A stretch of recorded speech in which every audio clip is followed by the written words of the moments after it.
വെങ്കല പ്രതിമ ലോകത്തിലെ ഏറ്റവും ഉയരം കൂടിയ പ്രതിമ നിർമ്മിക്കാൻ ഇന്ത്യക്ക് കഴിയും എന്നുള്ളതിന്റെ തെളിവാണ്. എന്റെ ലക്ഷ്യം ആകർഷണമുണ്ടാക്കുക എന്നതായിരുന്നില്ല, ഒരു പ്രചോദനമുണ്ടാക്കുക എന്ന ലക്ഷ്യമായിരുന്നു എനിക്ക്. ഇത് ഗുജറാത്തിലെ ഒരു പുരോഗമനവും എത്താത്ത സ്ഥലങ്ങളാണ്. അതുമാത്രമല്ല, അവർക്കതിനുള്ള മിടുക്കും ഉണ്ടായിരുന്നില്ല. ഇത് വികസനത്തിന്റെയും മുന്നേറ്റത്തിന്റെയും ഒരു പ്രധാന പ്രതീകമാണ്. ഇന്ത്യയുടെ ഐക്യം ഒരു പ്രസ്താവനയോ നമ്മൾ കേൾക്കുന്ന ഒന്നോ അല്ല, യാഥാർത്ഥ്യമാണ് എന്നതിന്റെ ഒരു പ്രതീകമായി ഇത് നിലനിൽക്കുന്നു.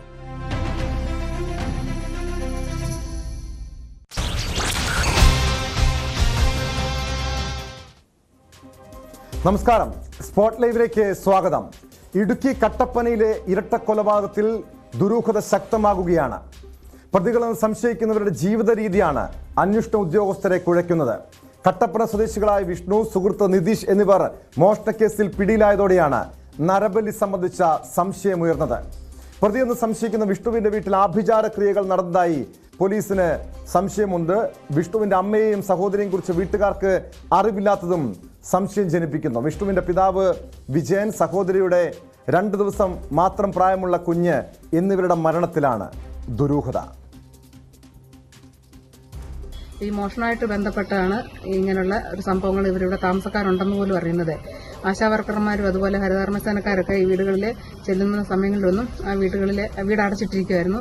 അപ്പോൾ അവർ നമ്മളോട് മെമ്പർ എന്ന നിലയ്ക്ക് പറഞ്ഞത് അവിടെ താമസക്കാരില്ലേ ചേച്ചി, അതുകൊണ്ട് ഈ സർട്ടിഫിക്കറ്റ് ഒക്കെ കിട്ടണമെങ്കിൽ അവിടെ താമസമില്ലാത്തത് കൊണ്ട് എങ്ങനെയാണെന്ന് എന്നോട് ചോദിച്ചിരുന്നു. അപ്പം ഞാനും ഓർത്ത് അവർ വാടകക്കാർ പോയി കാണുന്നു കണ്ടായിരുന്നു ഇരുന്നത്. എന്നാൽ ഈ മോഷണമായിട്ട് ബന്ധപ്പെട്ടാണ് ഇപ്പോഴാണ് അറിയുന്നത് അവർ അവിടെ താമസം ഉണ്ടായിരുന്നെന്നും അയൽക്കാരുമായിട്ടൊന്നും ഒരു ബന്ധങ്ങളും ഇല്ലായിരുന്നു. അപ്പം അന്വേഷിച്ചപ്പോൾ ആർക്കും അവരെക്കുറിച്ചൊന്നും അറിയത്തില്ല. ഈ ഒരു ചെറുക്കൻ വിഷ്ണു എന്ന് പറഞ്ഞ ചെറുക്കൻ അപ്പുറത്തെ വീട്ടിൽ നിന്ന് വെള്ളം എടുക്കുന്നുണ്ടായിരുന്നു. അല്ലാതെ അവരുടെ അമ്മയെക്കുറിച്ചോ അച്ഛനെക്കുറിച്ചോ ഒന്നും അവർക്ക് ആർക്കും അറിയത്തില്ല.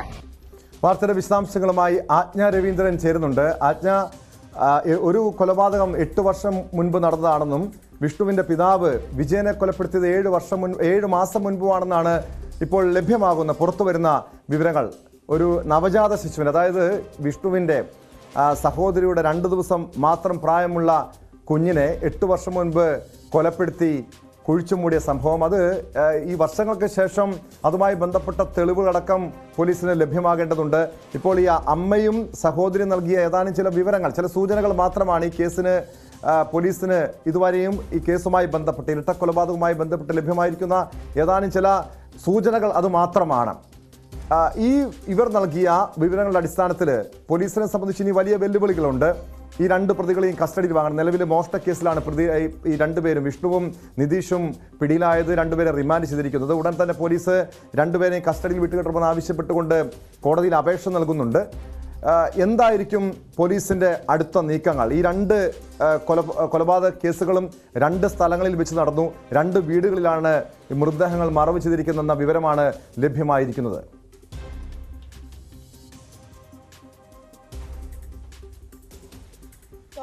ടോം സൂചിപ്പിച്ചതുപോലെ പോലീസിന് ഇതുവരെ അതിൽ വ്യക്തമായ ധാരണകളൊന്നും ഉണ്ടായിട്ടില്ല. കാരണം ഈ മോഷണ കേസിലാണ് വിഷ്ണുവിനെയും നിതീഷിനെയും പിടികൂടുന്നത്. വിഷ്ണുവിനെ മോഷണ കേസിൽ പിടികൂടിയതോടെ വിഷ്ണുവിനെ നാട്ടുകാർ മർദ്ദിക്കുന്ന ഒരു സാഹചര്യം ഉണ്ടായി.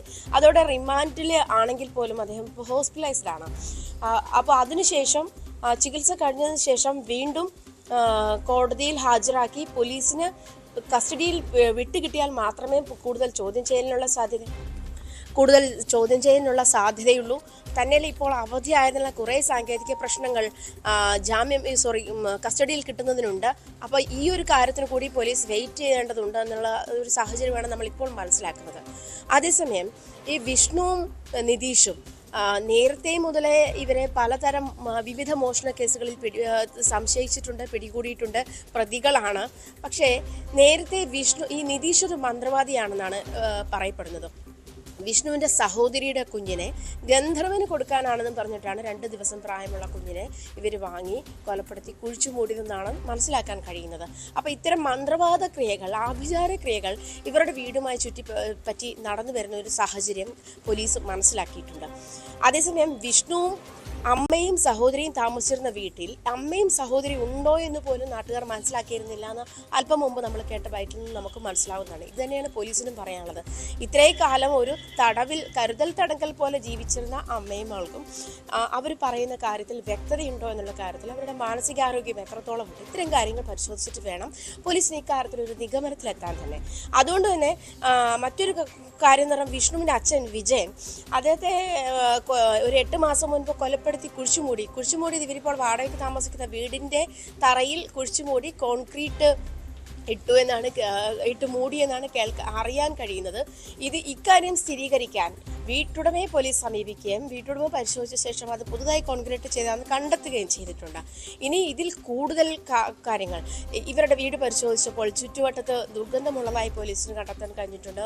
അസഹ്യമായ തരത്തിൽ ദുർഗന്ധം വമിക്കുന്നതായി പോലീസിന് കണ്ടെത്താൻ കഴിഞ്ഞിട്ടുണ്ട്. അതുപോലെ മന്ത്രവാദവുമായി ബന്ധപ്പെട്ടുള്ള നിരവധി പഴയ പട്ടുതുണികളും അത്തരം സാഹചര്യങ്ങളിലേക്ക് നയിക്കുന്ന ചില തെളിവുകൾ വീടിന് ചുറ്റുവട്ടത്ത് ഇപ്പോൾ വാടക വീടിന് ചുറ്റുവട്ടത്തു നിന്നും കണ്ടെത്താൻ കഴിഞ്ഞിട്ടുണ്ട്. ഈ സാഹചര്യം കൂടി കണക്കിലെടുത്ത് നരബലിക്കുള്ള സാധ്യതയുണ്ടോ എന്നും പോലീസ് പരിശോധിക്കുന്നുണ്ട്. പക്ഷേ വിഷ്ണുവിനെയും നിതീഷിനെയും ചോദ്യം ചെയ്യണമെങ്കിൽ കസ്റ്റഡിയിൽ സൂചിപ്പിച്ചതുപോലെ ഈ കുഞ്ഞിന്റെ കൊലപാതകം നവജാത ശിശുവിന്റെ മരണത്തിന് പിന്നില് ആഭിചാരക്രിയ ഉണ്ടെന്ന് സംശയിക്കാം. കാരണം അവിടെ ഗന്ധർവന് കൊടുക്കാനാണ് എന്ന് പറഞ്ഞ് കൊലപ്പെടുത്തിയെന്നാണ് ഈ വീട്ടുകാരെ, ഈ സഹോദരി അമ്മയൊക്കെ നൽകിയിരിക്കുന്ന മൊഴികൾ. പക്ഷേ ഈ പിതാവിൻ്റെ കൊലപാതകത്തിൽ ആ രീതിയിൽ സംശയിക്കണോ? കാരണം ഈ വിഷ്ണുവിൻ്റെ പിതാവ് വിജയനും തമ്മിൽ ചില സാമ്പത്തിക തർക്കമുണ്ടായിരുന്നു. അതിൻ്റെ പുറത്തുള്ള കൊലപാതകമാണ് എന്നൊരു സംശയം കൂടി, ചില വിവരങ്ങൾ കൂടി പുറത്തു വരുന്നുണ്ട്. ഈ 2 കൊലപാതക കേസുകൾക്ക് പിന്നിലും 2 വ്യത്യസ്തമായ കാരണങ്ങൾ കാണുമോ? പോലീസ് ആ രീതിയിലും അന്വേഷിക്കുന്നുണ്ടോ, പരിശോധിക്കുന്നുണ്ടോ ആജ്ഞ?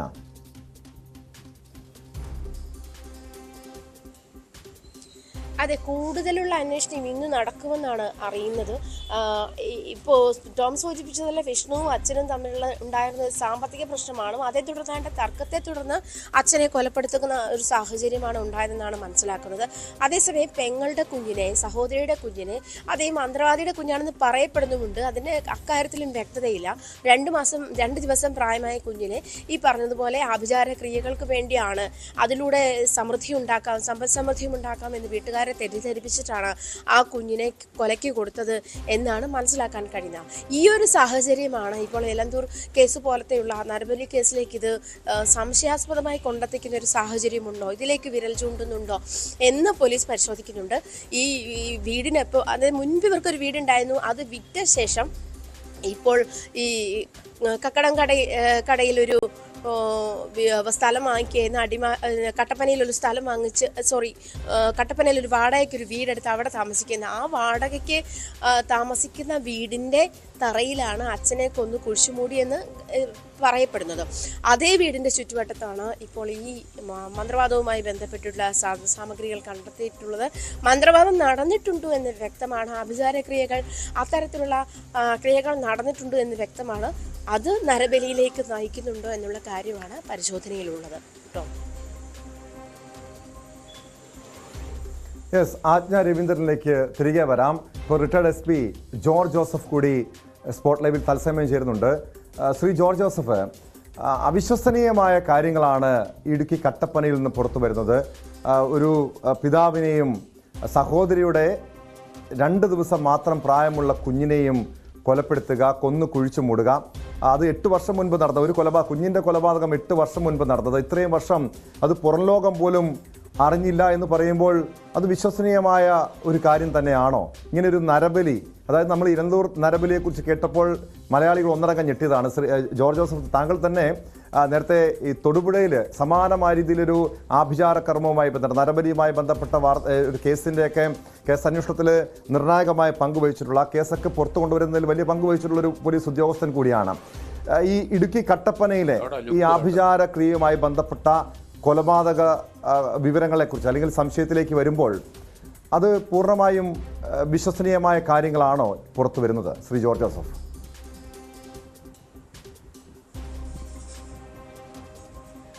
ഇതിൻ്റെ ലക്ഷണം കണ്ടിട്ട് ഒരു ആഭിചാരക്രിയ അവിടെ നടക്കുന്നു.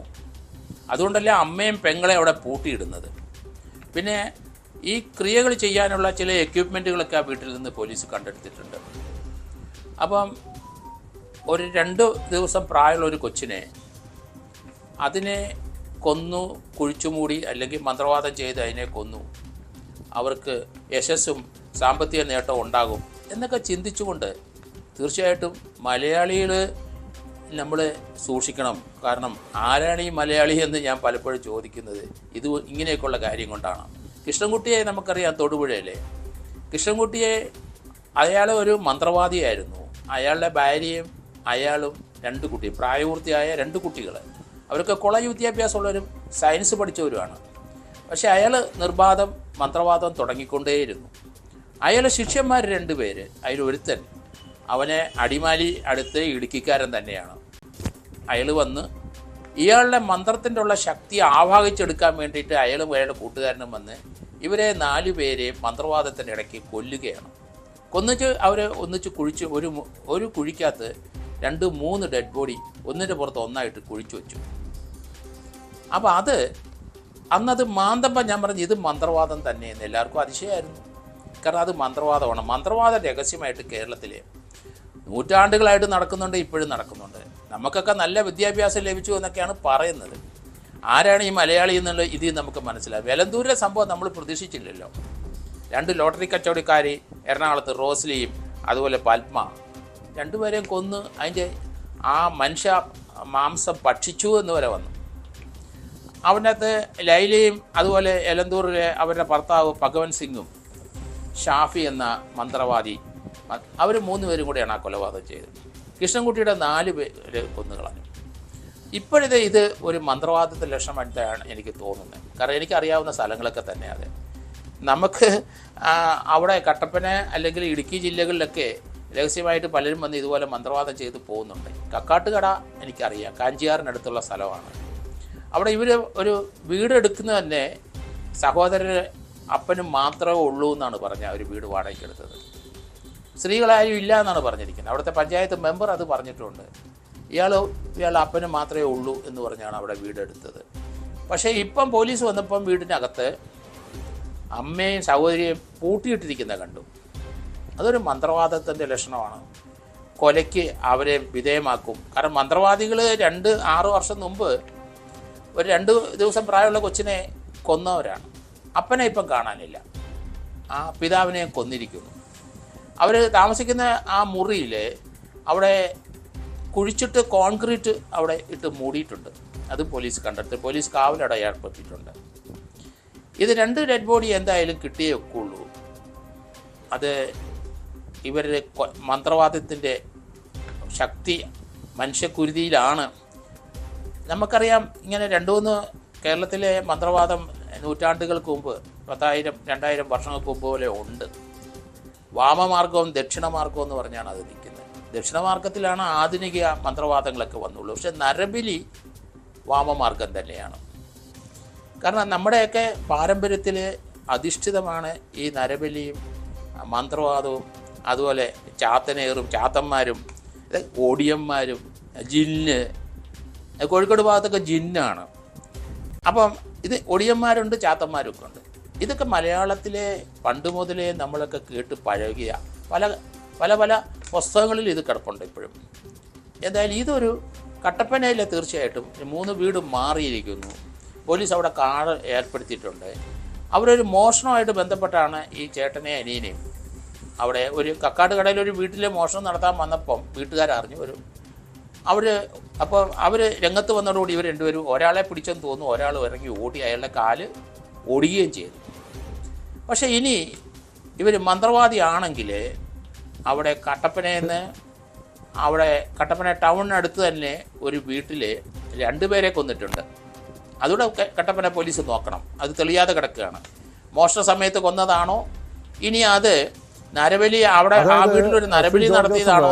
താങ്കൾ സൂചിപ്പിച്ചതുപോലെ ഈ 2 ഉറ്റവരെ, അതായത് പിതാവിനെയും സഹോദരിയുടെ കുഞ്ഞിനെയും കൊലപ്പെടുത്താൻ മടിക്കാത്തവർ മറ്റു കൊലപാതകവും സമാനമായ രീതിയിൽ ആഭിചാരക്രിയയുടെ ഭാഗമായി കൊല നടത്തിയിട്ടുള്ളതായി സ്വാഭാവികമായി നമ്മൾ സംശയിക്കണം. താങ്കൾ സൂചിപ്പിച്ചതുപോലെ ഈ സമീപ സ്ഥലങ്ങളിൽ നടന്നിട്ടുള്ള മറ്റു കൊലപാതക കേസുകൾക്ക് പിന്നിലും ഈ വിഷ്ണുവും നിതീഷും ഒക്കെ ആണെന്ന് സംശയിക്കണം. പോലീസ് ആ രീതിയിൽ കൂടി ആ കേസുകൾ കൂടി തെളിയാത്ത ആ കേസുകൾ കൂടി അന്വേഷിക്കേണ്ടതല്ലേ?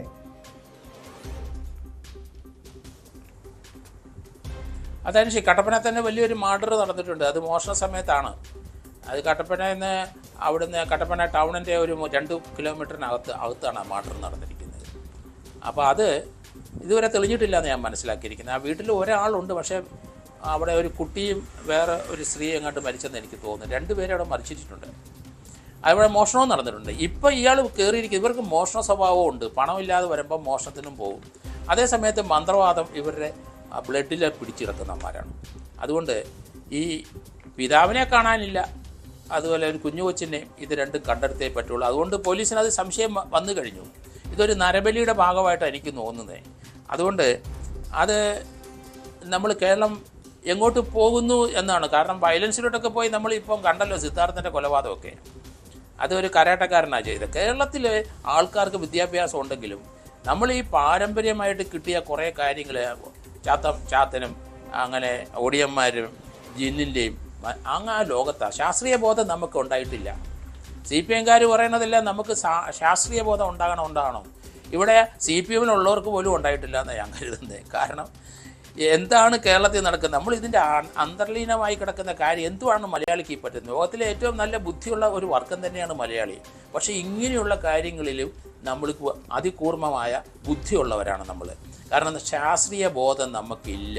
തീർച്ചയായും ജോർജ് സൂചിപ്പിച്ചതുപോലെ തന്നെ നമ്മൾ വലിയ പുരോഗമനവാദികളെന്ന് അവകാശപ്പെടുന്ന മലയാളികളാണ് ഈ രീതിയിൽ ആഭിചാരക്രിയയുടെയും ആസ്ട്രോ പ്രൊജക്ഷൻ്റെ ഒക്കെ പിന്നാലെ പോകുന്നത്. താങ്കളുടെ വീടിന് തൊട്ട് സമീപത്ത് നന്ദൻകോട് നടന്ന കൂട്ടക്കൊലപാതകം, അതിൻ്റെ ഞെട്ടൽ പലപ്പോഴും മാറിയിട്ടില്ല. അത് വിദ്യാസമ്പന്നനായിട്ടുള്ള കേഡൽ ജീൻസൺ ഉറ്റവരെ, സ്വന്തം മാതാപിതാക്കളെയും സഹോദരിയെയും ബന്ധുക്കളെയും അടക്കം കൊലപ്പെടുത്തിയ സംഭവം വലിയ ഞെട്ടലോടുകൂടിയാണ് കേരളം കേട്ടത്.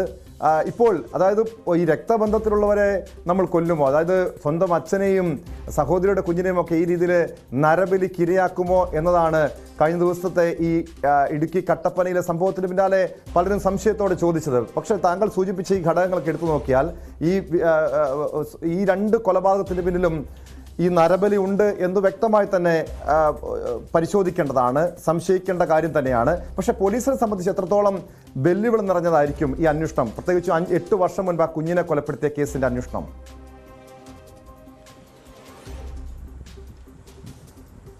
ഇത് വെല്ലുവിളി ഉള്ള ഒരു കേസ് തന്നെ. കാരണം ഡെഡ് ബോഡി കിട്ടിയിട്ടുണ്ടെങ്കിൽ അതൊരു നരബലിയിലോട്ട് എത്തിക്കഴിഞ്ഞു. പിന്നെ അതിന് ശാസ്ത്രീയമായി നമ്മൾ അതിൻ്റെ എവിഡൻസ് ഉണ്ടാക്കുന്നതിന് ബുദ്ധിമുട്ടില്ല. കാരണം DNA ഒക്കെ ഇപ്പം വളരെയധികം നമുക്കറിയാമല്ലോ. അതുകൊണ്ട് നമുക്ക് അതിനൊന്നും ശാസ്ത്രീയമായ വെല്ലുവിളികൾ ധാരാളം ഉണ്ട്. സ്കെൽറ്റൻ കിട്ടും. 2 ദിവസം പ്രായമുള്ള കൊച്ചിൻ്റെ അല്പസ്വല്പം ചിലപ്പം ബോൺസ് ഐറ്റം കിട്ടിയേക്കാം. ഇത്ര വർഷമാഴ്ച അല്പം മതിയല്ലോ നമുക്ക്. ആ കുട്ടിയുടെ മാതാപിതാക്കളെ കണ്ടെത്താൻ DNA അത് മതി. ശാസ്ത്രീയമായി പോലീസ് നന്നായിട്ട് അഡ്വാൻസ്ഡ് ആണ്, പഠിപ്പിച്ചിട്ടുണ്ട്.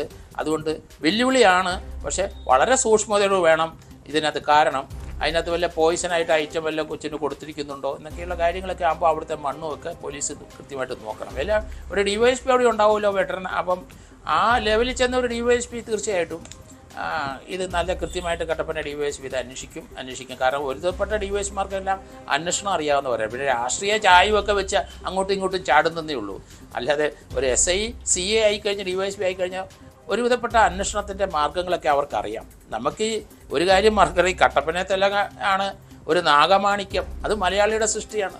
നാഗമാണിക്യം പാമ്പ്, വിഷമുള്ള പാമ്പ്, മൂർഖം പാമ്പ് 10-40 വർഷമായി കഴിഞ്ഞാൽ അവന് അവൻ്റെ കണ്ണ് കാണത്തില്ല. അവന് തീറ്റ എടുക്കാൻ ബുദ്ധിമുട്ടാണ്. അതുകൊണ്ട് അവൻ എന്തു ചെയ്യും? ഈ വിഷമെല്ലാം കൂടെ തലയിൽ അവിടെ വായിക്കകത്ത് ഇങ്ങനെ കൂടി അത് വലിയ ശോഭ പരത്തുന്ന ഒരു മാണിക്യ പാമ്പം അത് രാത്രിയിലെടുത്ത് പാറപ്പുറത്ത് വെക്കും. ചുറ്റും ഈച്ച വന്ന് കൂടുമ്പോൾ, പ്രകാശം കണ്ട് കൂടുമ്പോൾ അതെടുത്ത് വായിലിട്ടിട്ട് ഈച്ചയെ തിന്നിട്ട് വീണ്ടും എടുത്ത് നാഗമാണിക്യം പുറത്തെടുത്ത് വെക്കുമെന്നാണ് മലയാളിയുടെ കണ്ടുപിടുത്തം. ആ നാഗമാണിക്യത്തിന് വേണ്ടി കുറേയധികം ആൾക്കാർ വീട് വിറ്റ്, തിരുവനന്തപുരത്തെ സർക്കാർ ഉദ്യോഗസ്ഥന്മാരുണ്ട്, എനിക്കറിയാം.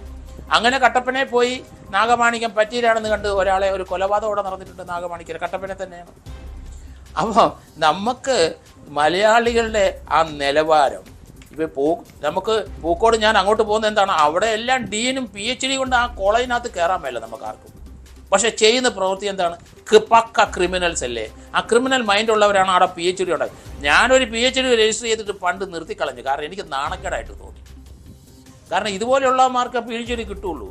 യഥാർത്ഥത്തിൽ PhD കൊടുക്കേണ്ടവർക്ക് അത് ഓണർ ചെയ്ത് കൊടുക്കേണ്ടവരാണ്. കാരണം ഇവിടെയുള്ള ഡീൻമാരെല്ലാം അവരുടെ അന്നന്നയപ്പത്തിന് വേണ്ടിയിട്ട് ഒരു PhD സ്വന്തം ഉണ്ടാക്കും. അത് ആരുടെയെങ്കിലും കാലും കൈയും പിടിച്ച് അവരെ ആരുടെയെങ്കിലും പുറകെ നടന്ന് PhD ഒരു സർട്ടിഫിക്കറ്റ് വാങ്ങിച്ച് തൊപ്പിയൊക്കെ വെച്ച് അവിടുത്തെ യൂണിവേഴ്സിറ്റി ചെന്നിട്ട് വലിയ VIP-കളിൽ നിന്ന് ഇങ്ങനെ വാങ്ങിച്ചുകൊണ്ടിരിക്കുന്ന കാഴ്ച, അത് മലയാളികളാണ് ഇത് കാണിക്കുന്ന മുഴുവൻ. പക്ഷേ മലയാളിയുടെ പൂച്ചെല്ലാം ഇപ്പം വെളിയിലായി കഴിഞ്ഞിരിക്കുന്ന മിക്കവാറും ഉള്ളതെല്ലാം. എന്താണ് മലയാളി എന്ന് ഇനിയിപ്പം നമ്മൾ കുറേ നാൾ കൊണ്ട് ഇത് പറഞ്ഞുകൊണ്ടിരിക്കുകയാണ്. നമ്മുടെ ചുറ്റുവട്ടത്ത് കാണുന്ന മുഴുവൻ കേദലിൻ്റെ കാര്യം നമുക്കറിയാമല്ലോ.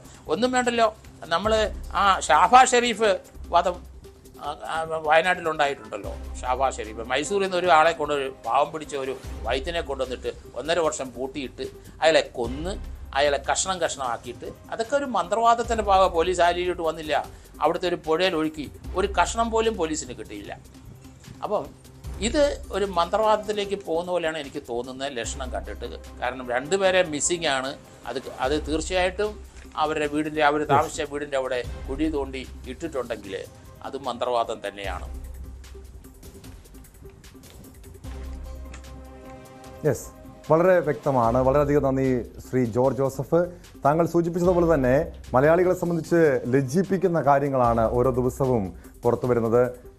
ഏറെ നാളുകൾക്ക് മുൻപാണ്, ഏതാനും വർഷങ്ങൾക്ക് മുൻപാണ് നന്ദൻകോടെ കൂട്ടക്കൊലപാതകം. ആസിഡ് പ്രൊജക്ഷൻ എന്ന അതിൻ്റെ പേരിൽ സ്വന്തം മാതാപിതാക്കളെയും സഹോദരിയും ബന്ധുവിനെയും കൊലപ്പെടുത്തിയ കേഡൽ ജീൻസൺ, പിന്നാലെ ഇലന്തൂർ നരബലി, തൊടുപുഴയിലെ കൂട്ടക്കൊലപാതകം, ജോർജ് ജോസഫ് സൂചിപ്പിച്ചതുപോലെ ഷാബാസ് ഷെരീഫിൻ്റെ, നിലമ്പൂരിലെ ഷാബാസ് ഷെരീഫിൻ്റെ കൊലപാതകം. അങ്ങനെ ഈ സമീപ നാളുകളിൽ കേരളം കേട്ടിട്ടുള്ള, അതായത് പുരോഗമനവാദികളെന്ന് നമ്മൾ അവകാശപ്പെടുന്ന നമ്മുടെ നാട്ടിലാണ് ഈ രീതിയിലുള്ള ആഭിചാരക്രിയകളും മറ്റും അതിൻ്റെ പേരിലുള്ള കൊലപാതകങ്ങളൊക്കെ നടക്കുന്നത്. ആജ്ഞ രവീന്ദ്രനിലേക്ക് ഒരിക്കൽ കൂടി പോവുകയാണ്. ആജ്ഞ, ശ്രീ ജോർജ് ജോസഫ് സൂചിപ്പിച്ചതുപോലെ ഈ 2 കൊലപാതകത്തിന് പിന്നിലും ആഭിചാരക്രിയ ഉണ്ടെന്ന് എന്ന് തന്നെ സംശയിക്കണം. പക്ഷെ നിലവിൽ പോലീസിന് ഈ പ്രതികളെ ചോദ്യം ചെയ്യാൻ കഴിഞ്ഞിട്ടില്ല. ഈ കേസുമായി ബന്ധപ്പെട്ട് പ്രതികളെ ചോദ്യം ചെയ്യാൻ കഴിഞ്ഞിട്ടില്ല. കസ്റ്റഡിയിൽ വിട്ട് കിട്ടണം. ഈ 2 കൊലപാതകം നടന്നു എന്ന് സംശയിക്കുന്ന 2 വീടുകളും പോലീസിൻ്റെ നിരീക്ഷണത്തിലാണോ, പോലീസിൻ്റെ ഒരു കാവലിലാണോ? ഈ പ്രതികളെ വിട്ടുകിട്ടിയ ശേഷം മാത്രമേ ഈ 2 വീടുകളും കുഴിച്ചുള്ള പരിശോധന നടക്കുകയുള്ളൂ?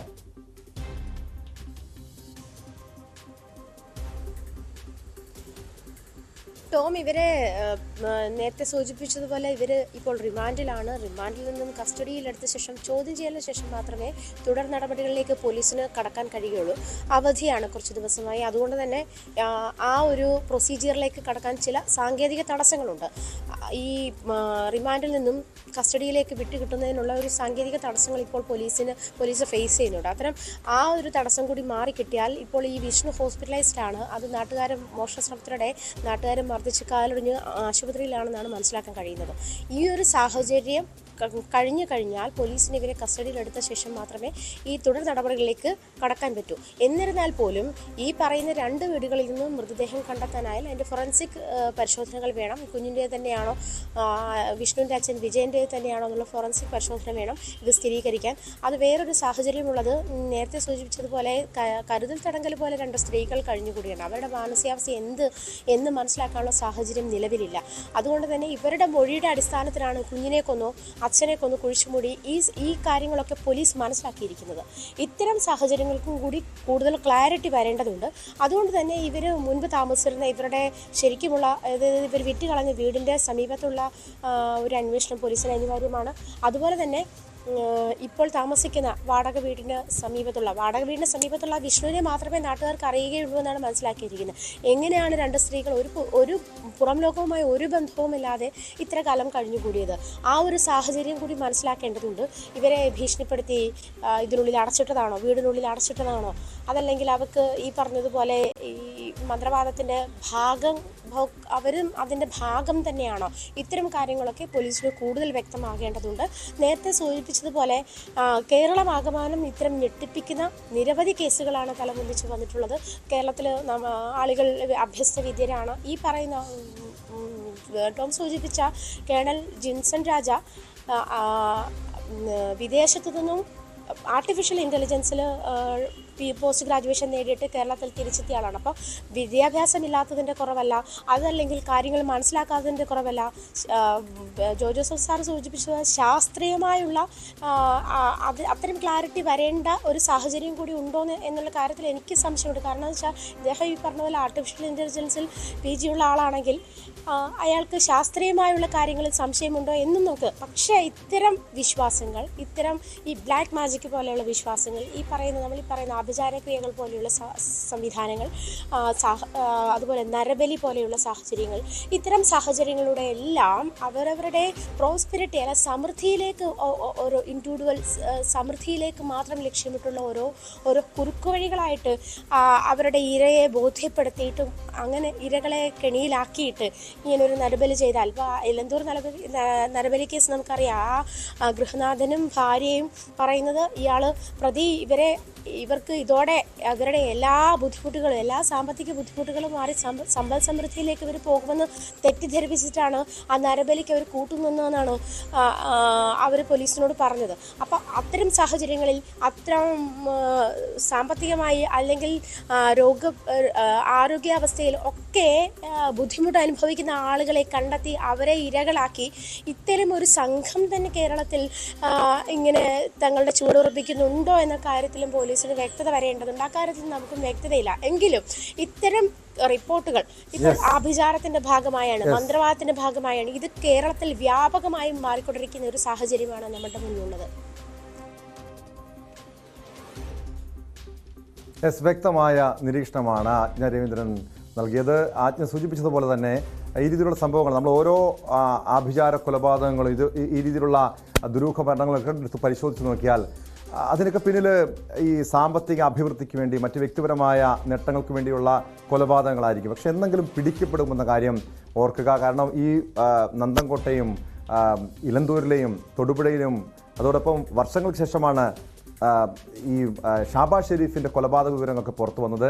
എത്ര മറച്ചു വയ്ക്കാൻ ശ്രമിച്ചാലും, എത്ര ദുരൂഹ മരണമാണെങ്കിലും പിന്നീട് സത്യം തെളിയുമെന്ന കാര്യത്തിൽ യാതൊരു സംശയവും വേണ്ട. സ്പോട്ട് ലൈവിലേക്ക് തിരികെ എത്താം ഇടവേള കഴിഞ്ഞ്.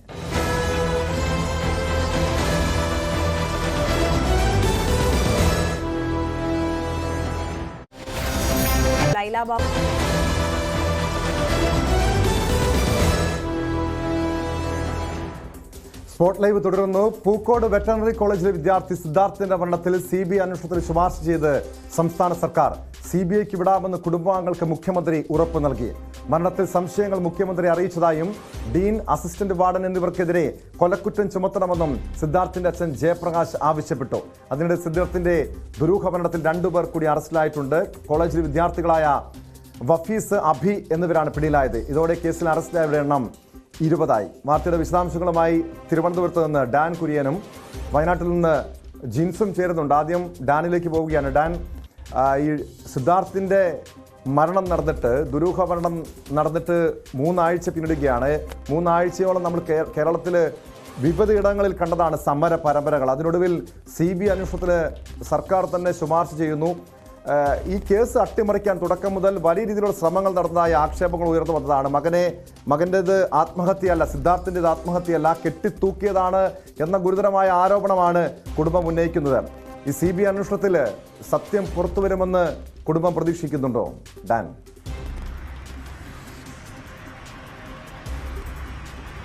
അത്തരത്തിലൊരു പ്രതീക്ഷ പങ്കുവെച്ചുകൊണ്ട് തന്നെയാണ് സംസ്ഥാന പോലീസിൽ നിന്ന് കേസിന്റെ അന്വേഷണം CBIക്ക് കൈമാറണമെന്ന ആവശ്യം ഉന്നയിച്ചുകൊണ്ട് സിദ്ധാർത്ഥിന്റെ പിതാവ് ജയപ്രകാശും അതോടൊപ്പം അമ്മാവൻ ഉൾപ്പെടെയുള്ളവരും രാവിലെ സെക്രട്ടേറിയറ്റിലെത്തി മുഖ്യമന്ത്രിയെ സന്ദർശിച്ചത്. അദ്ദേഹവുമായി ഈ കാര്യങ്ങളുടെ കേസുമായി ബന്ധപ്പെട്ട് ഇതുവരെ ഉണ്ടായ എല്ലാ കാര്യങ്ങളും പരസ്പരം പങ്കുവച്ചു. CBI അന്വേഷണം വേണമെന്ന ആവശ്യത്തിൽ കുടുംബം ഉറച്ചു നിൽക്കുന്നതിന്റെ ആവശ്യം എന്താണ് എന്ന് മുഖ്യമന്ത്രി അവരോട് ആവർത്തിച്ച് ചോദിച്ചു. അപ്പോൾ കുടുംബാംഗങ്ങൾ ആ സാഹചര്യം മുഖ്യമന്ത്രിയോട് വിശദീകരിച്ചു. തുടർന്ന് മുഖ്യമന്ത്രി പോലീസിന്റെ അന്വേഷണം ഏത് തരത്തിലാണ് നടക്കുന്നത് എന്ന കാര്യം കൃത്യമായി കുടുംബാംഗങ്ങളോട് വിശദീകരിച്ചു. പക്ഷേ കുടുംബം CBIയുടെ അന്വേഷണം ആവശ്യമാണ് എന്നൊരു കാര്യത്തിൽ ഉറച്ചു നിൽക്കുന്ന പശ്ചാത്തലത്തിലാണ് ജയപ്രകാശ് പോയതിന് തൊട്ടു പിന്നാലെ തന്നെ അതുമായി ബന്ധപ്പെട്ട ഉത്തരവ് ഔദ്യോഗികമായി തന്നെ ഇറക്കി മാധ്യമങ്ങളെ അടക്കം അത് അറിയിക്കുന്ന ഒരു സാഹചര്യം ഉണ്ടായത്. എന്തായാലും ഇതുമായി ബന്ധപ്പെട്ട് പ്രതിപക്ഷ യുവജന സംഘടനകളുടെ അടക്കം നേതൃത്വത്തിൽ സെക്രട്ടേറിയറ്റ് പരിസരത്തും അതോടൊപ്പം സംസ്ഥാനത്തിന്റെ വിവിധയിടങ്ങളിലും കഴിഞ്ഞ ഏതാനും ദിവസങ്ങളിൽ തുടർച്ചയായി സമര പരമ്പരകൾ തന്നെ നടത്തിക്കൊണ്ടിരിക്കുകയായിരുന്നു. അതിനിടയിലാണ് ഈ അന്വേഷണം CBIക്ക് കൈമാറുന്നതിന് വേണ്ടിയുള്ള ഔദ്യോഗികമായ ഒരു തീരുമാനത്തിലേക്ക് സംസ്ഥാന സർക്കാരും എത്തിച്ചേർന്നിരിക്കുന്നത്. കുടുംബം അതിനെ സ്വാഗതം ചെയ്തിരിക്കുന്നു. അതോടൊപ്പം ഈ കേസുമായി ബന്ധപ്പെട്ട മുഴുവൻ ദുരൂഹതകളും മറനീക്കും CBIയുടെ അന്വേഷണത്തിലൂടെ എന്ന പ്രതീക്ഷയിൽ തന്നെയാണ് കുടുംബമുള്ളതും. ടോം,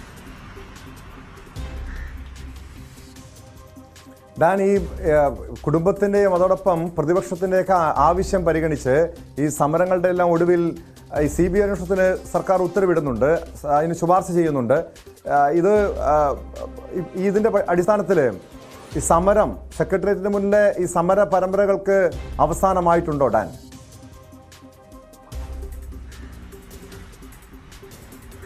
ഈ ഒരു പശ്ചാത്തലത്തിൽ തന്നെയാണ് സമരം അവസാനിപ്പിക്കുന്നതിന് വേണ്ടിയുള്ള കൂടിയാലോചനകൾ രാവിലെ മുതൽ തന്നെ തുടങ്ങിയത്. അതായത് സിദ്ധാർത്ഥന്റെ പിതാവ് തന്നെയാണ് മുഖ്യമന്ത്രിയെ സന്ദർശിച്ചതിന് ശേഷം പുറത്തെത്തി മാധ്യമങ്ങളോട് സംസാരിക്കുന്നതിനിടയിൽ പ്രതിപക്ഷ യുവജന സംഘടനകളുടെ നേതൃത്വത്തിലുള്ള സമരം തന്റെ അറിവോടെ തുടങ്ങിയതല്ല എന്നും ആരോഗ്യനില വഷളാകുന്ന തരത്തിലേക്ക് സമരം തുടർന്നുകൊണ്ട് പോകുന്നതിനോട് യോജിക്കാനാവില്ല എന്നും അതിനു മുമ്പ് തന്നെ സമരം നിർത്താൻ മുഖ്യമന്ത്രി നൽകിയ ഉറപ്പിന്റെ പശ്ചാത്തലത്തിൽ സമരം അവസാനിപ്പിക്കാൻ, നിരാഹാര സമരം അവസാനിപ്പിക്കാൻ അവർ തയ്യാറാകണമെന്ന ആവശ്യം മുമ്പോട്ട് വെച്ചത്. അതിന് തൊട്ടു പിന്നാലെ തന്നെ ഈ നിരാഹാര പന്തലിലേക്ക് പ്രതിപക്ഷ നേതാവ് VD സതീശനും മറ്റ് കോൺഗ്രസ് നേതാക്കളും എത്തി ഈ നിരാഹാര സമരം അനുഷ്ഠിച്ചിരുന്ന യൂത്ത് കോൺഗ്രസിന്റെ സംസ്ഥാന അധ്യക്ഷൻ രാഹുൽ മാങ്കൂട്ടത്തിലുമായും KSUവിന്റെ സംസ്ഥാന പ്രസിഡന്റ് അലോഷ്യസ് സേവ്യറുമായും മഹിളാ കോൺഗ്രസ് സംസ്ഥാന അധ്യക്ഷൻ ജെബി മേത്തറുമായും സംസാരിച്ചു. അതിനുശേഷമാണ് സമരം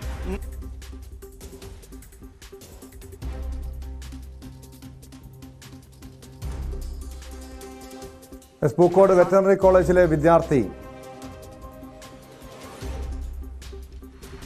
സിദ്ധാർത്ഥിന്റെ മരണത്തിൽ CBI അന്വേഷണത്തിന് സർക്കാർ ശുപാർശ ചെയ്തിരിക്കുന്നു. ഇതിന്റെ അടിസ്ഥാനത്തിൽ പ്രതിപക്ഷ യുവജന സംഘടനകളും അതായത് KSUവും യൂത്ത് കോൺഗ്രസും മഹിളാ കോൺഗ്രസിന്റെയും സംസ്ഥാന പ്രസിഡന്റുമാർ നടത്തിവന്ന ഉപവാസ സമരം ഇതിന് പിന്നാലെ അവസാനിപ്പിച്ചിട്ടുണ്ട്. ജിൻസിലേക്ക് കൂടി ഒന്ന് പോവുകയാണ്. ജിൻസ്, CBI അന്വേഷണത്തിന് സർക്കാർ ശുപാർശ ചെയ്തിട്ടുണ്ട്. ഇതിന് പിന്നാലെ ഈ പോലീസിന്റെ അന്വേഷണവും വളരെ കാര്യക്ഷമമായിട്ട് തന്നെ മുന്നോട്ട് പോകുന്നു. ഈ സമര പരമ്പരകളൊക്കെ നമ്മൾ കേരളത്തിൽ കണ്ടതാണ്. വിവിധയിടങ്ങളിൽ, അതായത് വയനാട്ടിൽ മാത്രമല്ല കേരളത്തിലെമ്പാടും സിദ്ധാർത്ഥിന്റെ കുടുംബത്തിന് നീതി കിട്ടണമെന്നാവശ്യപ്പെട്ടുകൊണ്ടുള്ള സമരങ്ങൾ നടന്നിരുന്നു. അതിൻ്റെ ഒടുവിൽ ഇപ്പോൾ CBI അന്വേഷണം വന്നിരിക്കുക. CBI അന്വേഷണത്തിൽ സർക്കാർ ശുപാർശ ചെയ്തിരിക്കുകയാണ്. പക്ഷേ അതിനിടെ രണ്ടുപേരെ കൂടി പിടിയിലായിട്ടുണ്ട്, രണ്ടുപേരെ കൂടി പോലീസ് അറസ്റ്റ് ചെയ്തിട്ടുണ്ട്. പക്ഷെ ഇപ്പോഴും കുടുംബം ഉന്നയിക്കുന്നത് പോലെ ചില പ്രധാന പ്രതികളെ സംരക്ഷിക്കാനുള്ള നീക്കം പോലീസിന്റെ ഭാഗത്തു നിന്നുണ്ടായി എന്നത് ഒരു വസ്തുതയാണോ ജിൻസ്? ടോം നേരത്തെ സൂചിപ്പിച്ചതുപോലെ സിദ്ധാർത്ഥിന്റെ മരണത്തിൽ 2 പേർ കൂടി അറസ്റ്റിലായിരിക്കുകയാണ്. കോഴിക്കോട് സ്വദേശി നാസിഫ്, അതുപോലെ തന്നെ ആലപ്പുഴ സ്വദേശി അബി എന്നിവരാണ് പിടിയിലായത്. ഈ സിദ്ധാർത്ഥിനെ ക്രൂരമായി മർദ്ദിച്ചതിനും അതുപോലെ തന്നെ ക്രിമിനൽ ഗൂഢാലോചന നടത്തിയതിലും ഈ നാസിഫിനും അബിക്കും കൃത്യമായ പങ്കുണ്ടെന്ന് വ്യക്തമായിരുന്നു. ഇതോടുകൂടിയാണ് ഇവരെ അറസ്റ്റ് ചെയ്തിരിക്കുന്നത്. ഇതോടെ ഈ കേസിൽ അറസ്റ്റിലായവരുടെ എണ്ണം 20ആയി. എന്തായാലും വലിയ രീതിയിലുള്ള പ്രതിഷേധങ്ങൾക്കൊടുവിൽ ഈ വിഷയവുമായി ബന്ധപ്പെട്ടുകൊണ്ട് ഈ കേസ് CBIക്ക് വിട്ടതിൽ വലിയ ഒരു ആശ്വാസത്തിലാണ് നിലവിൽ കുടുംബമുള്ളത്. അതേസമയം തന്നെ ഈ സിദ്ധാർത്ഥിന്റെ മരണവുമായി ബന്ധപ്പെട്ടുകൊണ്ട് ഇടുക്കി സ്വദേശിയായിട്ടുള്ള അക്ഷയിന്റെ മൊഴി പോലീസ് കഴിഞ്ഞ ദിവസം രേഖപ്പെടുത്തിയിരുന്നു. SFI ഭാരവാഹിയും അതുപോലെ തന്നെ സിദ്ധാർത്ഥിന്റെ സഹപാഠിയും കൂടിയായിരുന്നു ഈ അക്ഷയ്. ഈ സംഭവം നടക്കുന്നത് മുതൽ അക്ഷയ്ക്ക് കൃത്യമായ വിവരങ്ങൾ അറിയാമായിരുന്നു എന്നുള്ളതാണ് കുടുംബം ആരോപിച്ചത്.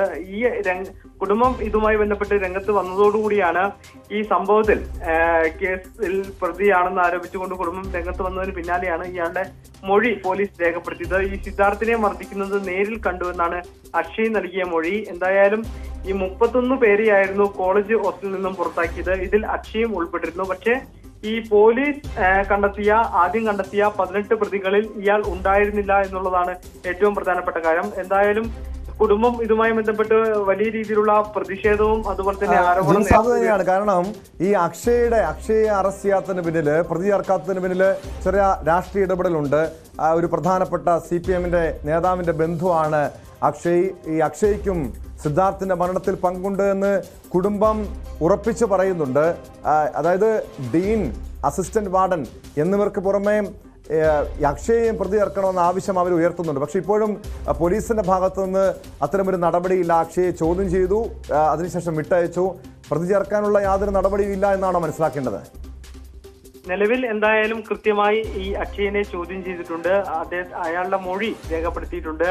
സിദ്ധാർത്ഥിനെ മർദ്ദിക്കുന്നത് നേരിൽ കണ്ടു എന്നാണ് ഈ അക്ഷയ് നൽകിയ മൊഴി. അതേസമയം തന്നെ ഈ ഉന്നത നേതാവിന്റെ ഒരു സ്വാധീനമുണ്ട് എന്നുള്ളതൊക്കെ പോലീസ് പരിശോധിക്കേണ്ടതുണ്ട്. ഇത് കൃത്യമായി തെളിയിക്കാൻ ഇതുവരെ പോലീസിന് കഴിഞ്ഞിട്ടില്ല. അതുകൊണ്ട് തന്നെ എന്തായാലും ഈ മൊഴിയുടെ അടിസ്ഥാനത്തിലും ബാക്കിയുള്ള തെളിവുകളുടെ അടിസ്ഥാനത്തിലായിരിക്കും ഈ കേസിൽ ഇയാളെ പ്രതി ചേർക്കുക എന്നുള്ളതാണ് നിലവിൽ നമുക്ക് മനസ്സിലാക്കാൻ കഴിയുന്നത്. അതേസമയം തന്നെ ഈ കേസിൽ മുഖ്യ പ്രതികളായിട്ടുള്ള 5 പേരെ പോലീസ് കസ്റ്റഡിയിൽ വാങ്ങുന്നതിനുള്ള നടപടികളാണ് നിലവിൽ അന്വേഷണ സംഘം കൊടുത്തിരുന്നത്. സിൻജോ ജോൺസൺ, അതുപോലെ തന്നെ RS കാശിനാഥൻ, അമീൻ അക്ബർ അലി, കെ അരുൺ, അമൽ ഇസ്ഹാൻ എന്നിവരെയാണ് തിങ്കളാഴ്ച പോലീസ് കസ്റ്റഡിയിൽ വാങ്ങാൻ വേണ്ടി ചോദ്യം ചെയ്യുന്നതിനു വേണ്ടി ഇപ്പോൾ പോലീസ് കസ്റ്റഡിയിൽ വാങ്ങാനിരിക്കുന്നത്. എന്തായാലും ഈ പ്രതികളുടെ, അതായത് 18 പ്രതികളുടെയും ഫോണും കസ്റ്റഡിയിൽ എടുത്തിട്ടുണ്ട്. ഈ ഫോണിൽ ഈ മർദ്ദനമേറ്റതിന്റെ ദൃശ്യങ്ങളുണ്ടോ എന്നുള്ള കാര്യവും നിലവിൽ പരിശോധിക്കേണ്ടതുണ്ട്. അതേസമയം തന്നെ ഇത് പരിശോധിക്കാൻ കോടതിയിൽ അപേക്ഷ നൽകുമെന്നാണ് നിലവിൽ അന്വേഷണ സംഘം അറിയിച്ചിട്ടുള്ളത്. ഈ കൊലപാതക സാധ്യത, കുടുംബത്തിന്റെ ആരോപണങ്ങളിൽ കൂടുതൽ അന്വേഷണം ഉണ്ടായേക്കാം എന്നുള്ളതാണ് നിലവിൽ നമുക്ക് മനസ്സിലാക്കുന്നത്. ഈ കൊലപാതക സാധ്യതയെക്കുറിച്ച് ആഴത്തിൽ അന്വേഷണം നടത്തുന്നുവെന്നാണ് പോലീസ് അറിയിച്ചിട്ടുള്ളത്. കുടുംബവും അത് തന്നെയാണ് പറയുന്നത്.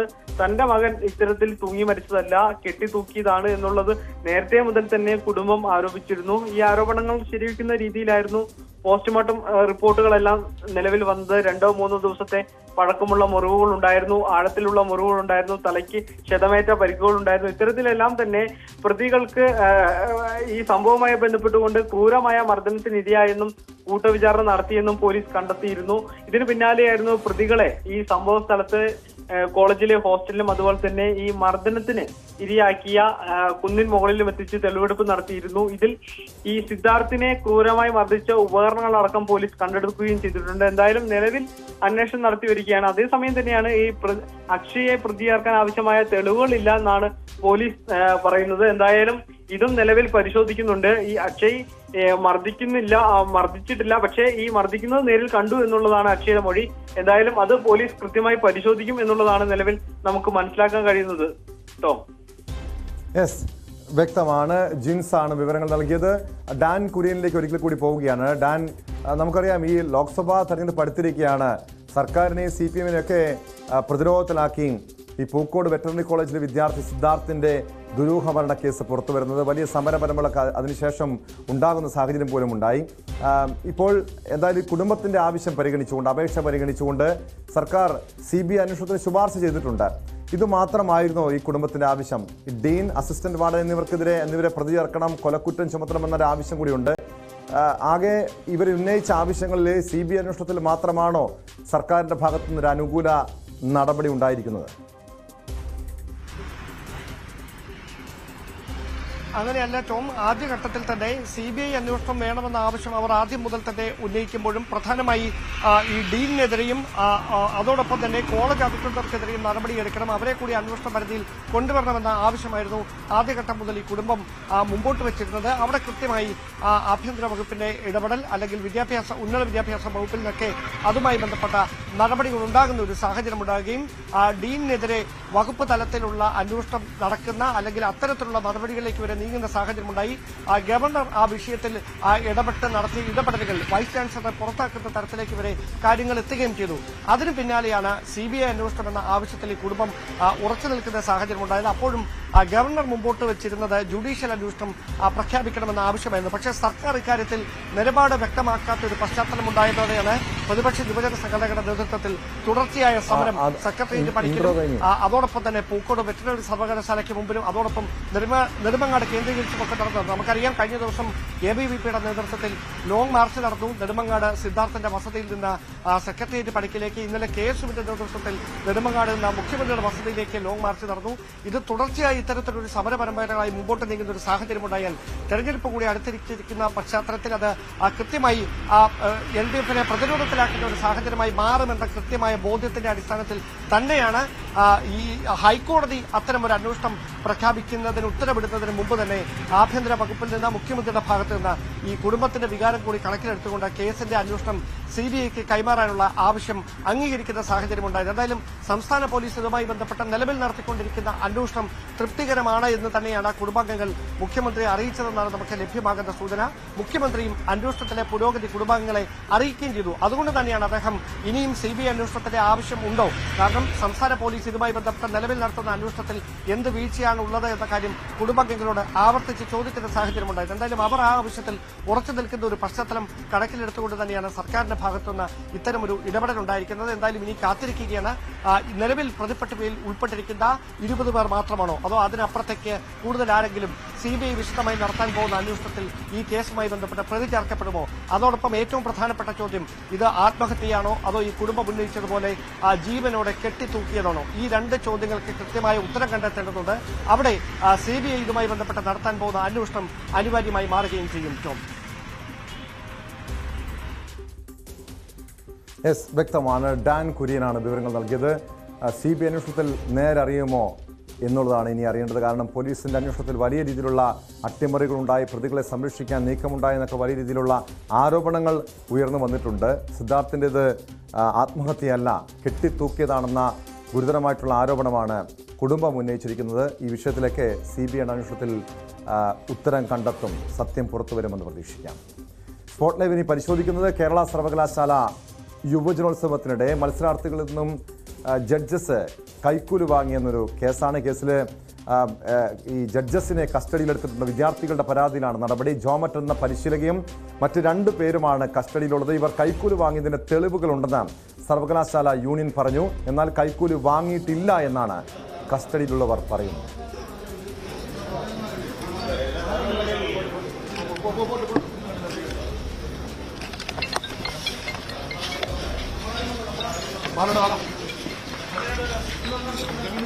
ഇത് ജോമറ്റാണ്. നിങ്ങൾ പൈസ കൈക്കൂലി വാങ്ങിയായിരുന്നോ? ഞാനില്ല ജോമറ്റ്. പിന്നെ നിങ്ങൾ വരുന്നോ? ഞങ്ങളാരും വാങ്ങിയിട്ടില്ല. അങ്ങനെ സംഭവം ഇല്ല. ഇത് ചുമ്മാതെ ഞങ്ങളെ ബലിയാടാക്കുവാണ്. ഇത് നന്നായിട്ട് അന്വേഷിക്കണം. ഇത് ബലിയാടാക്കുവാണ് തീർച്ചയായും. വഴി കൂടെ പോയി ഞങ്ങളെ പിടിച്ച് വെറുതെ പാനൽ കൊടുത്തയാരാണെന്ന് കമ്മിറ്റിക്കാർക്ക് അറിയാമെന്ന് ഞങ്ങൾക്കല്ല അറിയാമെന്ന് വ്യക്തമായിട്ട് ഒരു തെളിവില്ല. മാർക്ക് കളിക്കാണ്. ഞാൻ മാർക്ക് കളിയായിട്ട് യാതൊരു ബന്ധവുമില്ല. നിങ്ങൾ പരിശീലനാണ്.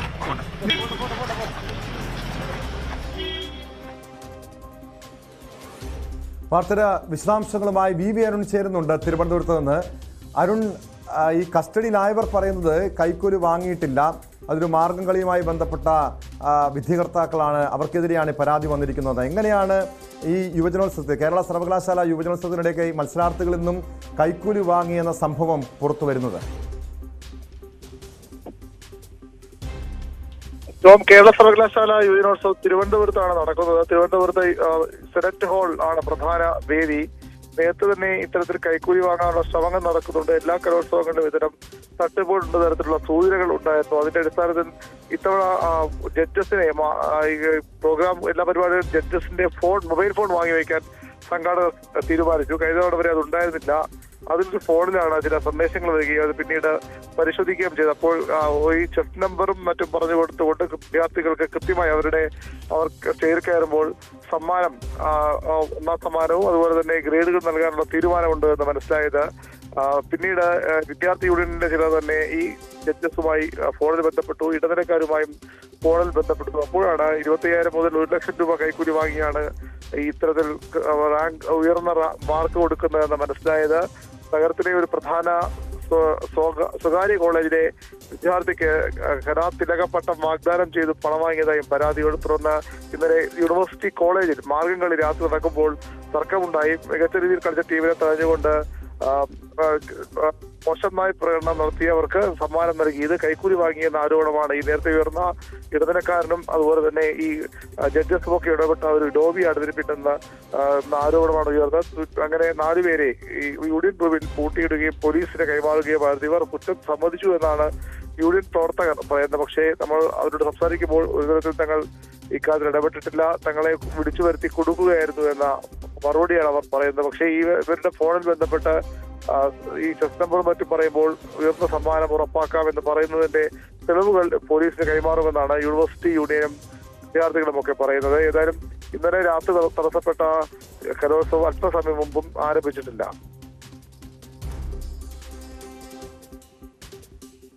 ഇത് ഈ ഒരു ഒറ്റപ്പെട്ട സംഭവമാണോ അരുൺ? കാരണം ഇതിനു മുൻപ് അരുൺ തന്നെ സൂചിപ്പിച്ചിട്ടുണ്ട്, നമുക്കറിയാം സ്കൂൾ കലോത്സവത്തിനിടെ തിരുവനന്തപുരം ജില്ലയിൽ ഇത്തരം ജഡ്ജസ് കൈക്കൂലി വാങ്ങിയെന്ന പല പരാതികൾ വന്നതാണ്. ഇവിടെ ഈ സർവകലാശാല കലോത്സവത്തിനിടെ ഇപ്പോൾ ഉണ്ടായിരിക്കുന്ന ഒരു ഒറ്റപ്പെട്ട സംഭവമായി മാത്രം കാണണോ, അതോ ഇതിന് പിന്നിൽ വലിയൊരു ലോബി, ഒരു മാഫിയ ഉണ്ട് എന്ന് സംശയിക്കണോ?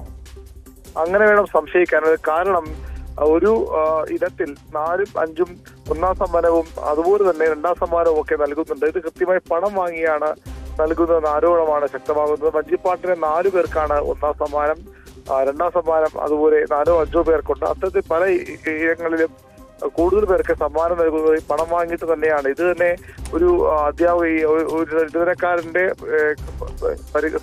സമ്മതത്തോടെ അല്ലെങ്കിൽ അവരുടെ അറിവോടുകൂടി വരുന്ന ഒരു വിദ്യാർത്ഥികൾക്ക് കൂടുതൽ മാർക്ക് നൽകണം, അവർക്ക് 1ാം സമ്മാനം നൽകണമെന്ന് ആവശ്യമാണ് ഈ വാട്സാപ്പ് സന്ദേശത്തിനും മറ്റും ഉള്ളത്. അതിനെ തുടർന്നാണ് ഇപ്പോൾ പോലീസ് കേസെടുത്ത് അന്വേഷണം ആരംഭിക്കുന്നത്. പോലീസ് അന്വേഷണത്തിന്റെ കൂടുതൽ വിവരങ്ങൾ വെള്ളിയിൽ വരുമെന്നാണ് പ്രതീക്ഷിക്കുന്നത്.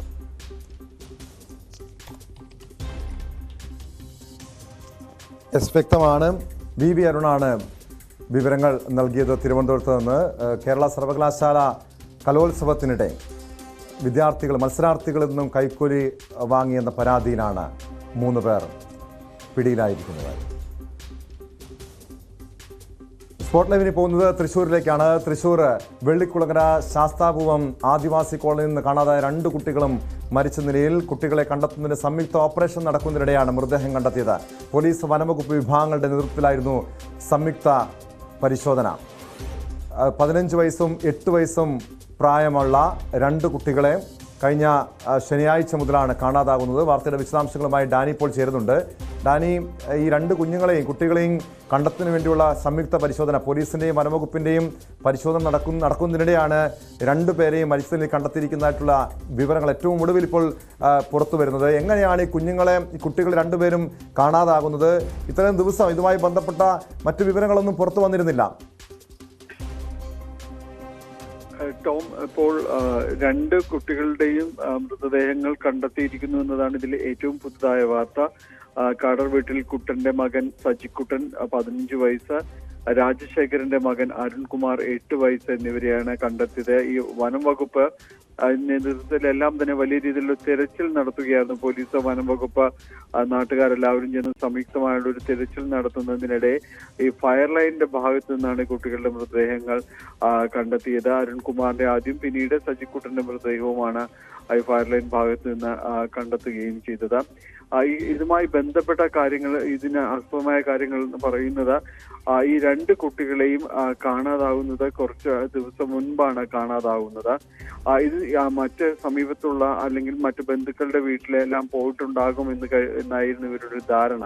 ഈ കഴിഞ്ഞ മാർച്ച് 2-നാണ് പകൽ സമയത്താണ് ഇവരെ കാണാതാവുന്നത്. പക്ഷെ ആദ്യം അത് ശ്രദ്ധിച്ചിരുന്നില്ല. കാരണം കുട്ടികൾ മറ്റിടങ്ങളിൽ പോകുന്നതെല്ലാം തന്നെ പതിവാണ്, ബന്ധുവീടുകളിലെല്ലാം പോകാൻ സാധ്യതയുണ്ട്. അതുകൊണ്ട് ആ രീതിയിൽ ഒരു കാര്യമായ രീതിയിലുള്ള അന്വേഷണം നടന്നില്ല, മറ്റു പരാതികളുമായിട്ട് വന്നിരുന്നില്ല. പക്ഷേ ഈ കുട്ടികൾ ഈ ദിവസമായിട്ടും തിരിച്ചെത്തുന്നില്ല എന്ന കാര്യങ്ങൾ മനസ്സിലായതോടെയാണ് ഇവർ മറ്റെന്തോ സംഭവിച്ചു, അതുകൊണ്ടാണ് അന്വേഷണവുമായിട്ട് പോകുന്നത്. വെള്ളിക്കുളങ്ങര പോലീസിൽ നിന്ന് ഈ പരാതി നൽകിയായിരുന്നു. എല്ലാ ബന്ധുക്കൾക്ക് സാധ്യമാവുന്ന അന്വേഷണം നാട്ടുകാരും ബന്ധുക്കളെല്ലാം ചേർന്ന് നടത്തിയിരുന്നു. ഇതിനു ശേഷമാണ് ഇതൊരു അന്വേഷണത്തിലേക്ക് പോലീസിന് പരാതി കൊടുക്കുന്നതും അന്വേഷണത്തിലേക്ക് നീങ്ങുന്നത്. കാരണം ഇതിന്റെ ഒരു തൊട്ടടുത്ത സ്ഥലങ്ങളെല്ലാം ഈ വന്യമൃഗങ്ങളുള്ള ഒരു മേഖലയാണ്, വനമേഖലയാണ്. അതുകൊണ്ട് തിരച്ചിൽ നടത്തുന്നത് വലിയ ദുഷ്കരമായിരുന്നു.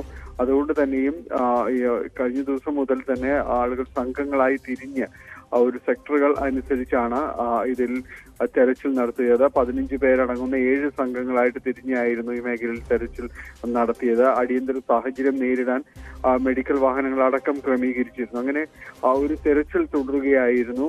ഉന്നത ഉദ്യോഗസ്ഥരും ഈ മേഖലയിൽ ക്യാമ്പ് ചെയ്തിരുന്നു. ആ രീതിയിലുള്ള ഒരു അന്വേഷണവുമായി മുന്നോട്ട് പോകുമ്പോഴാണ് ഇപ്പോൾ കുട്ടികളുടെ മൃതദേഹങ്ങൾ കണ്ടെത്തിയിരിക്കുന്നത്. 2 പേരുടെയും മൃതദേഹം കണ്ടെത്തിയിരിക്കുന്നു. വനത്തിൽ ഫയർ ലൈനിനോട് ചേർന്നുള്ള ഭാഗത്താണ് 2 പേരുടെയും മൃതദേഹങ്ങൾ കണ്ടെത്തിയത്. 8 വയസ്സുകാരന്റെയും 15 വയസ്സുകാരന്റെയും മൃതദേഹങ്ങളാണ് കണ്ടെത്തിയത്. ഈ സംഭവത്തെക്കുറിച്ച് കൂടുതൽ അന്വേഷണം നടത്തേണ്ടിയിരിക്കുന്നു. എന്താണ് കുട്ടികൾക്ക് സംഭവിച്ചത്, എന്തുകൊണ്ട് ഇവർ വീട്ടിൽ നിന്ന് ഇറങ്ങിപ്പോകുന്നു എന്നടക്കമുള്ള ചോദ്യങ്ങൾ ബാക്കി നിൽക്കുകയാണ്. അപ്പോൾ അത്തരം കാര്യങ്ങളിലെല്ലാം തന്നെ അന്വേഷണം കാര്യങ്ങൾ നടക്കേണ്ടതുണ്ട്. ബന്ധുക്കളെയും മാതാപിതാക്കളെയും എല്ലാം സംബന്ധിച്ച് ഇവരിൽ നിന്നും വിശദാംശങ്ങൾ തേടേണ്ടതുണ്ട്. വ്യക്തമാണ്. ഡാനി പോളാണ് വിവരങ്ങൾ നൽകിയത്. തൃശൂർ വെള്ളിക്കുളങ്ങരയിൽ നിന്നും കഴിഞ്ഞ ശനിയാഴ്ച കാണാതായ 2 കുട്ടികളുടെ മൃതദേഹമാണ് വനമേഖലയിൽ നിന്നും കണ്ടെത്തിയിരിക്കുന്നത്. ഈ 2 പേരും എങ്ങനെയാണ് വനമേഖലയിൽപ്പെട്ടത്? വഴിതെറ്റിപ്പോയതാണോ? ഇവരുടെ മരണം എങ്ങനെയാണ് സംഭവിച്ചത്? വന്യജീവി ആക്രമണമാണോ അതോ സംഭവത്തിൽ എന്തെങ്കിലും ദുരൂഹതയുണ്ടോ? പോലീസ് അന്വേഷിച്ച് കണ്ടെത്തുമെന്ന് പ്രതീക്ഷിക്കാം. സ്പോട്ട് ലൈവ് പൂർണ്ണമാകുന്നു. നമസ്കാരം. സർദാർ വല്ലഭായ് പട്ടേലിന്റെ ഈ വെങ്കല പ്രതിമ ലോകത്തിലെ ഏറ്റവും ഉയരം കൂടിയ പ്രതിമ നിർമ്മിക്കാൻ ഇന്ത്യക്ക് കഴിയും എന്നുള്ളതിന്റെ തെളിവാണ്. ഇത് വെറും ഒരു ശില്പമാകരുത്, ഇതിലൊരു വലിയ സന്ദേശം കൂടിയുണ്ട്.